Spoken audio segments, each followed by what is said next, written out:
Langsung saja, pengertian dari energi tidak terbarukan.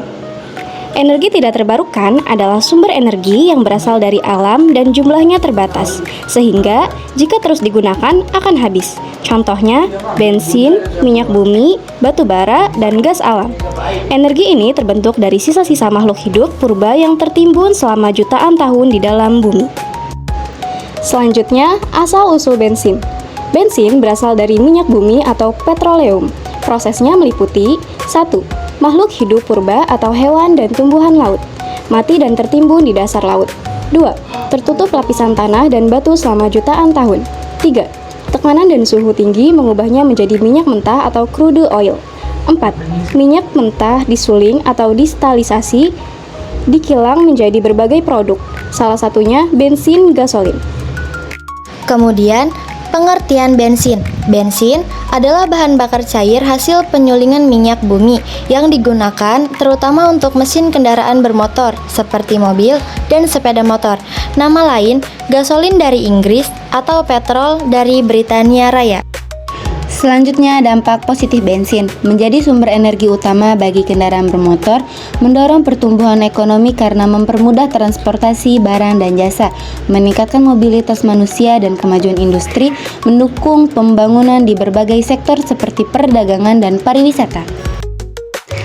Lalu, dampak negatif bensin menimbulkan polusi udara seperti karbon monoksida, nitrogen oksida, dan karbon dioksida, meningkatkan efek rumah kaca dan pemanasan global, menipiskan sumber daya alam karena tidak dapat diperbarui, harga bensin tidak stabil, dan dapat memengaruhi ekonomi masyarakat. Poin 6 adalah dampak terhadap lingkungan, pencemaran udara akibat asap kendaraan, pencemaran tanah dan air jika terjadi tumpahan bahan bakar, kerusakan ekosistem karena proses pengeboran minyak bumi, perubahan iklim global akibat peningkatan gas CO2. Poin 7, dampak terhadap sosial dan ekonomi. Ketergantungan masyarakat pada bensin membuat pengeluaran meningkat. Ketimpangan ekonomi antara negara penghasil dan pengguna minyak, krisis energi jika pasokan berkurang, kenaikan harga barang karena biaya transportasi naik. Poin 8 adalah dampak terhadap kesehatan. Polusi udara dari bensin menyebabkan gangguan pernafasan, asma, batuk, sesak napas. Paparan jangka panjang dapat memicu penyakit jantung dan kanker paru. Aromatik hidrokarbon, benzena, dalam bensin berbahaya jika terhirup langsung. Poin 9 adalah mengurangi dampak menggunakan kendaraan hemat bahan bakar atau transportasi umum, beralih ke energi alternatif seperti listrik, biofuel, atau gas, menanam pohon untuk menyerap CO2, mendaur ulang energi dan melakukan penghematan energi, meningkatkan kesadaran masyarakat tentang dampak lingkungan. Poin 10, kelebihan penggunaan bensin, mudah digunakan dan disimpan, tenaga besar untuk mesin kendaraan, tersedia luas di seluruh dunia, cepat menghasilkan energi. Poin 11, kekurangan penggunaan bensin tidak dapat diperbaharui, menimbulkan polusi dan gas rumah kaca, harga fluktuatif, cadangan minyak dunia terbatas. Poin 12, energi alternatif pengganti bensin. Beberapa energi pengganti bensin ialah bioetanol terbuat dari tebu atau jagung, biodiesel dari minyak nabati, listrik atau mobil listrik, hidrogen, gas alam terkompresi atau CNG. Nah, jika bensin habis, apa yang harus dilakukan? Jika bensin habis sudah tidak tersedia, beralih ke energi terbarukan seperti listrik, bioetanol, atau tenaga surya. Mengembangkan teknologi ramah lingkungan, mobil listrik, transportasi massal, menghemat penggunaan energi sejak dini, dan menanam energi baru melalui riset dan inovasi.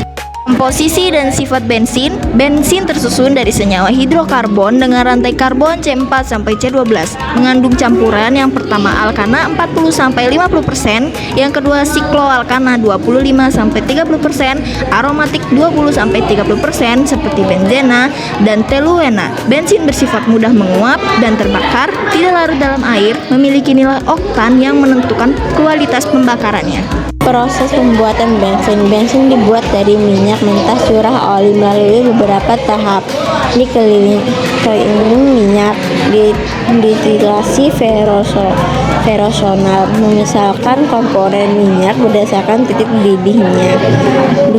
Cercing memecahkan makular besar menjadi makulu lebih kecil yang mudah terbakar. Refoning dan blending mengubah struktur makular dan menambahkan aditif seperti etanol, deterjen, antioksidan agar kualitas bensin meningkat dan ramah lingkungan. Jenis dan penggunaan bensin. Yang pertama, reguler RON 90 untuk kendaraan harian. Yang kedua, pertalite atau premium, oktan sedang, hemat tapi kurang ramah lingkungan. Yang ketiga, pertamax atau premium plus, oktan tinggi, pembakaran lebih sempurna. Yang keempat, S10 atau gasol, bensin dengan campuran etanol 10% lebih ramah lingkungan. Bensin digunakan untuk mesin kendaraan bermotor, mesin potong rumput, generator, dan alat pertanian kecil. Bahaya bensin. 1. Mudah terbakar, bisa menyebabkan kebakaran atau ledakan. 2. Beracun. Uapnya dapat menyebabkan pusing, mual, dan gangguan pernapasan. 3. Merusak lingkungan, menimbulkan polusi udara, air, dan tanah. 4. Bersifat karsinogenik, mengandung benzena yang bisa menyebabkan kanker jika terkena lama. Pencegahan. 1. Simpan bensin di wadah tertutup dan jauh dari api. Kedua, jangan merokok atau menyalakan api di sekitar bensin. Dan ketiga, hindari menghirup uap bensin terlalu lama. Keempat, jika tumpah, bersihkan dengan pasir atau kain, jangan siram air. Yang terakhir yaitu 5, gunakan masker dan sarung tangan saat kontak langsung. Nah, apa yang harus kita lakukan sebagai pelajar? Sebagai pelajar, kita bisa ikut berperan dalam mengurangi dampak negatif penggunaan bensin antara lain. Yang pertama, belajar dan memahami pentingnya energi terbarukan. Yang kedua, menghemat energi, misalnya berjalan kaki atau bersepeda ke sekolah jika memungkinkan. Yang ketiga, mendukung gerakan ramah lingkungan seperti penanaman pohon. Yang keempat, mengikuti lomba atau proyek sekolah tentang energi alternatif. Yang kelima, menyebarkan kesadaran kepada teman dan keluarga tentang pentingnya mengurangi penggunaan bensin. Dengan langkah kecil, kita bisa membantu menjaga bumi tetap sehat. Kesimpulan, bensin merupakan energi tidak terbarukan yang berasal dari minyak bumi dan berperan penting sebagai bahan bakar utama kendaraan bermotor. Meskipun memberikan banyak manfaat ekonomi dan memudahkan transportasi, penggunaan bensin juga menimbulkan dampak negatif seperti pencemaran udara, pemanasan global, dan gangguan kesehatan. Oleh karena itu, manusia perlu menghemat penggunaan bensin, mengembangkan energi alternatif yang ramah lingkungan, serta meningkatkan kesadaran untuk menjaga bumi agar sumber energi tetap lestari bagi generasi yang akan datang. Pergi ke pasar naik sepeda sambil membawa kain sendiri. Bensin mahal tak apa-apa, yang penting bumi tetap lestari. Ria,